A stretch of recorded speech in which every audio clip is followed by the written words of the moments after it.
matin, c'est déjà demain. 6h53 sur RMC et RMC Découverte. Tout de suite, Anthony Morel. Les chiens à la rescousse dans la lutte contre le Covid. Enfin, les chiens. Les robots chiens, enfin pour vous c'est la même chose. Sinon ce serait pas moi, évidemment. Oui, les robots chiens, et je voulais vous présenter aujourd'hui Spot, qui est un robot chien de décontamination. Alors vous allez le voir, il devait être avec nous en plateau, mais on a des petits problèmes d'interférence, donc on a filmé dans le couloir, et vous allez voir à quoi ressemble, pour ceux qui nous regardent sur RMC Découverte, ce chien absolument incroyable. Il est très mignon, très mignon. Je vais le décrire pour tous ceux qui nous écoutent. Donc c'est un quadrupède, on dirait un chien, sauf qu'il a pas de tête et qu'il a pas de poils, mais sinon il se déplace avec un niveau de naturel, avec un niveau d'agilité incroyable, une souplesse absolument incroyable.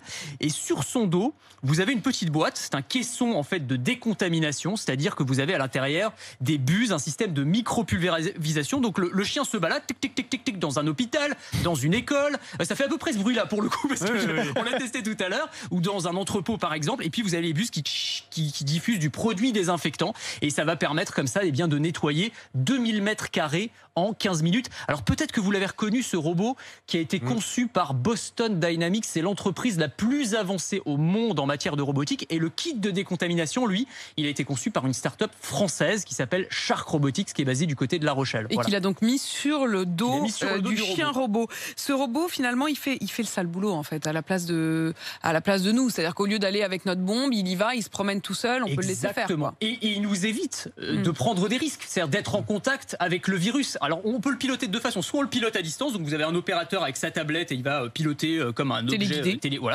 téléguidé, absolument.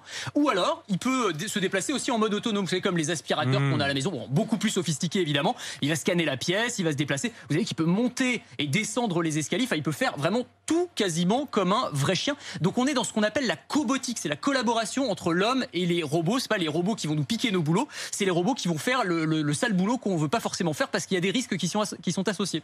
On l'a dit, c'est une technologie en partie française. La start-up qu'il a mis au point n'est pas inconnue. Alors vous la connaissez sûrement, cette start-up qui s'appelle Shark Robotics. Enfin vous connaissez pas le nom, mais est-ce que vous vous souvenez, dans l'incendie de Notre-Dame de Paris, les sapeurs-pompiers avaient envoyé en première ligne, j'allais dire, un petit robot dans la cathédrale. Et les images avaient fait le tour du monde d'ailleurs. Un robot qui s'appelle Colossus, un espèce de tank monté sur chenille, équipé de caméras, piloté par les pompiers à l'extérieur. Il a une lance à incendie aussi.